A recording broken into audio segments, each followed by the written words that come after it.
ဟိုးရှိတုန်းကနသားဆောင်ဘလူးကြီးတစ်ကောင်ရှိတဲ့အဲ့နသားဆောင်ဘလူးကြီးကသူ့ရဲ့နသားကြီးကိုစောင့်ကြတယ်ဗောဘဒူလာသူ့ရဲ့လက်ပေါ်မှာကင်ထားတဲ့တင်းပုတ်ကြီးနဲ့ထုတော့တက်ပလိုက်တာဘဒူမှမပြေးရှာဘူးတနေ့ကြတော့အရန်ကိုချုံမောလှပ်ပါတယ်နတ်မီးဘာချုံမောလှပ်ပါတယ်ဘယ်လိုချောင်းဝင်လာတဲ့အချိန်မှာဘလူးကြီးကကျွတ်တန်းဝင်သွားတယ်အောင်းမီရောအင်ဂျင်အကုန်ချက်တာ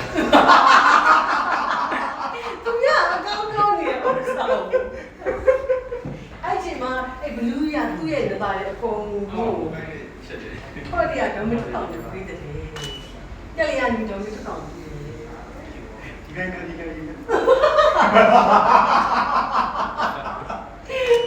စပုံးလိုက်ရနေတယ်စပုံးလိုက်ရနေတယ်ကဲကဲတွေ့โอเค